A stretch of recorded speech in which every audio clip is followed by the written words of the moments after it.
Yo yo yo les tontons, les tantines, j'espère que les choses se passent pour vous, où que vous soyez. C'est Tech, comment ça va les gars? Ça se passe? Bienvenue en 2022, New Year's New You. Ok, donc aujourd'hui on se retrouve directement pour une petite vidéo au sujet de Ripple. Ça va être la deuxième que je vais faire de Ripple, pour vous expliquer un petit peu en fait comment Ripple s'inscrit dans notre avenir et comment il s'inscrit maintenant, au jour d'aujourd'hui, dans notre avenir. Alors, on va commencer tout simplement en fait par le World Economic Forum. Le World Economic Forum, tout simplement, qu'est-ce que c'est? Je vous ai trouvé une petite traduction qui est là. Le Forum économique mondial WEF est une organisation internationale non gouvernementale et de lobbying basée à Cologne, canton de Genève, Suisse. Elle a été fondée par le 24 janvier par Klaus Schwab. Il y a 1000 entreprises qui sont membres. C'est à peu près, ils réalisent à peu près 5 milliards de dollars de chiffre d'affaires par an. Donc c'est quand même du gros sous. Et voilà, donc en gros, cette entreprise-là, cette organisation-là, c'est une organisation qui un peu dirige le monde, en quelque sorte. On va pas se mentir. Quand tu vois ce genre de phrase, l'état du monde en engageant les entreprises, la politique universitaire et d'autres dirigeants de la société pour façonner le programme mondiaux, régionaux et industriels, bon, on va pas se mentir là-dessus. Bref, si vous voulez aller checker directement ce que c'est vraiment en fait le World Economic Forum et si vous avez envie de diguer un petit peu plus, faites-vous plaisir. www.forum.org. Voilà, et là vous voyez que il y a donc du 22 au 26, il y a le meeting annuel qui se passe.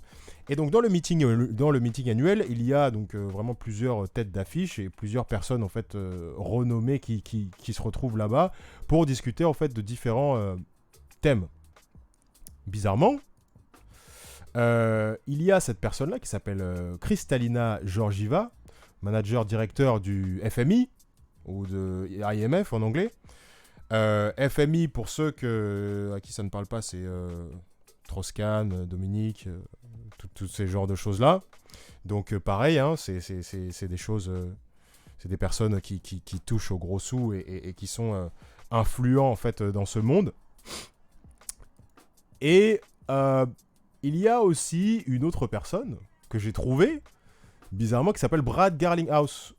Et c'est le chef exécutif officer de Ripple. Tiens, c'est bizarre quand même qu'il soit là pour pouvoir parler en fait du futur. Et c'est la seule personne côté crypto-monnaie ou côté crypto qui soit invitée à un forum de cette ampleur-là. Je ne dis pas que c'est bien, je dis pas que c'est pas bien. J'énonce juste les faits. C'est tout. Donc vous énervez pas en disant ouais mais mec en fait je sais pas, ça se trouve il y a d'autres trucs, ça se trouve t'as pas cherché Ethereum, t'as pas cherché Bitcoin et tout, etc. J'ai pas trouvé. Mais après, si j'ai peut-être pas bien cherché, j'en sais rien. Mais si vous avez vos infos, n'hésitez pas à les partager. Moi, je suis content d'apprendre aussi. Donc, Brad et avec Kristalina Georgieva au meeting donc à Davos. Le meeting en fait de la WES se trouve à Davos en Suisse. Bon. Maintenant, je vais juste vous faire écouter un petit clip de Kristalina qui discute un petit peu en fait de l'état d'esprit dans lequel ils sont à l'IMF pour ce qui va se passer au niveau de la monnaie digitale. Et je vais vous faire la traduction après. We are advocating to think about this world of digital money as a global public good. And in a recent discussion in Zurich where we both were, what we advocated for is to have a public platform. Mm-hmm. So when protocols are agreed, this public platform can connect different CBDCs. Mm-hmm. There can be interoperability the same way you would transfer euros from one country to another, you do it using CBDCs. Ok. Alors du coup, ce qu'elle a dit, tout simplement, c'est elle voudrait voir une plateforme publique avec laquelle on serait capable de transférer des fonds d'un pays à un autre à partir de CBDC. Je sais pas pour vous, mais moi en tout cas ça me rappelle un truc. Ça me rappelle en fait les solutions ou les use cases que Ripple a sur leur site. Cross-border payment, donc du coup échanger de l'argent entre pays, crypto liquidity, pour pouvoir bénéficier tout simplement de fonds sans avoir à stocker de l'argent pour transférer de l'argent uniquement. Par exemple, quand on parle de liquidité, en fait, c'est, je sais pas, si vous avez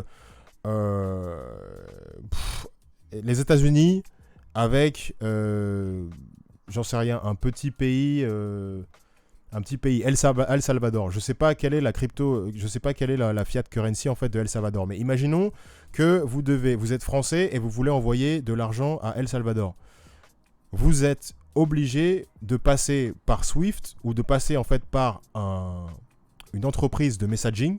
Le messaging en fait c'est juste le transfert d'argent pour pouvoir faire passer vos euros en dollars et les dollars en monnaie d'El Salvador. Donc ça veut dire que les banques donc déjà européennes devront avoir du dollar et les banques El Salvador devront avoir aussi du dollar qui dorment dans les banques pour pouvoir faire uniquement le transfert en fait. Et c'est pour ça que quand on dit la on-demand ODL, ça s'appelle ODL en fait, la crypto-liquidité, quand ils ont besoin de liquidité, au lieu d'utiliser donc du coup le dollar, ils utiliseront tout simplement en fait le liquidity hub ou alors le on-demand liquidity pour pouvoir transférer des fonds rapidement.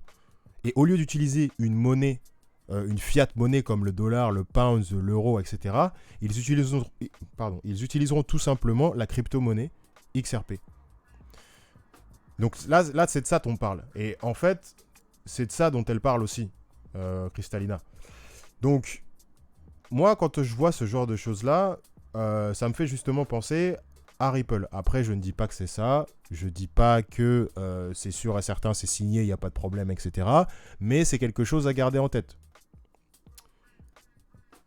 Je vous laisse réfléchir. Bref. Maintenant, passons à une autre news. Monsieur Brad Garlinghouse, donc président, lui aussi était à Davos. Donc, à Davos, on lui a demandé, on lui a posé des questions sur justement comment il voyait tout simplement la crypto au jour d'aujourd'hui. Donc, il va vous répondre et je vais vous faire la translation et je vais vous expliquer en fait ce qu'il a dit juste après. Well, I think the whole industry needs to be more transparent. I think that applies to Tether. I think that applies to, the whole industry. From the earliest days, Ripple and the XRP community, we've tried to lead by example. We've really tried to be the adults in the crypto room. Ripple and the XRP community, we've tried to lead by example. We've really tried to be the adults in the crypto room. And it's the reason why I've come here to Davos and met with finance ministers from around the world, CEOs of banks from around the world, to talk about how these technologies can actually solve real-world problems and reduce costs and improve the efficiency of particularly cross-border payments, an area that here at WEF they care a lot about, a population that's paying the most for remittance costs that can least afford it. Voilà, donc du coup, lui, ce qu'il vient de dire, c'est tout simple, c'est juste...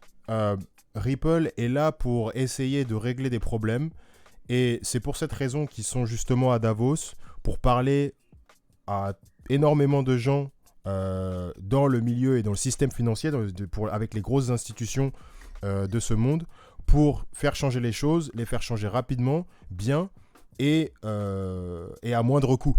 Donc au final, tout le monde y gagnera.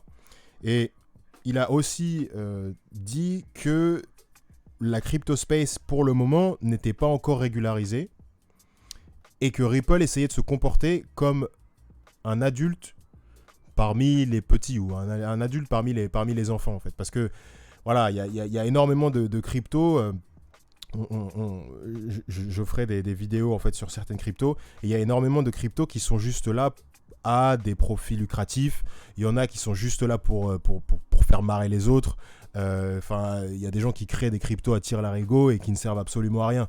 Donc du coup, c'est pour ça que il y a énormément de gens dans la cryptosphère qui ne savent pas exactement pourquoi, comment investir, parce qu'il y a tellement de cryptos qui les attirent, ou tellement de cryptos qui ne veulent absolument rien dire, qu'ils ne savent pas où donner de la tête. Et c'est exactement pour ça que moi je fais ce genre de vidéo, c'est pour justement vous sensibiliser et essayer en fait de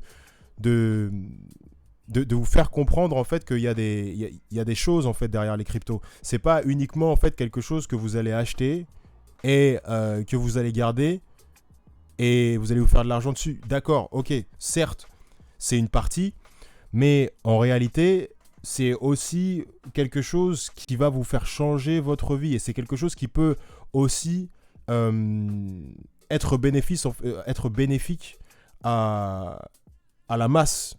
Donc, au lieu que ce soit uniquement toutes les grosses institutions qui aient le pouvoir et qui parlent pour nous, au final, si on utilise les cryptos à bon escient et on utilise et on investit en fait avant eux, on aura beaucoup plus de chances d'avoir notre mot à dire quand le temps arrivera. Pourquoi ? Parce qu'au final, ce genre de choses, ce sont des réseaux décentralisés. Et ces réseaux décentralisés ne sont pas contrôlables, en fait, uniquement par les CBDC. Donc d'accord, ok.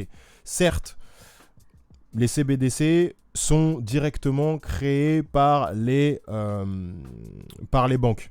Mais quand je dis que nous allons avoir sûrement notre mot à dire sur certaines choses, c'est pas forcément sur Ripple. Il y a énormément de cryptos qui sont susceptibles de fonctionner. Je dis pas qu'ils vont fonctionner, mais qui sont susceptibles de fonctionner. Et d'ailleurs, moi, je ne suis pas un advisor, je suis pas un financial advisor du tout. Je ne connais absolument pas, je ne connais pas le marché. Je ne suis rien du tout. Je fais juste des vidéos parce que ça me fait plaisir. Mais ce que je veux dire, c'est que il y a quand même énormément de cryptos qui ont des cas réels, qui règlent des problèmes réels dans le monde entier, sur lesquels on a la possibilité d'investir au même titre que les institutions ou alors les personnes les plus riches de ce monde. Voilà, c'est tout simplement ce que je voulais dire. Donc, on va s'arrêter là pour aujourd'hui. Je vous ai donné tout simplement quelques petites informations au niveau de Ripple en plus. Je pense que ça couvre bien ce que fait Ripple, mais sans trop rentrer dans les détails. Si vous avez besoin que je rentre dans les détails, je peux refaire une vidéo, mais là par contre la vidéo sera quand même assez longue et je pense que ce sera plus d'une demi-heure. Un truc comme ça, enfin du moins entre 20 minutes et 30 minutes quoi. Bref, bah voilà, en tout cas, c'était Ripple, encore une fois. Merci beaucoup d'avoir écouté. N'hésitez pas à balancer dans les commentaires ce que vous pensez. Si vous avez envie de voir différentes choses, si vous avez envie de voir des corrections, si vous avez envie de discuter ou alors d'échanger tout simplement, même me poser des questions en fait sur différents types de crypto, différentes choses. Si vous n'avez pas compris quelque chose ou si vous voulez voir quelque chose apparaître sur la chaîne aussi, tenez-moi au courant. Merci beaucoup, ça fait plaisir. C'était Ntech, allez, ciao.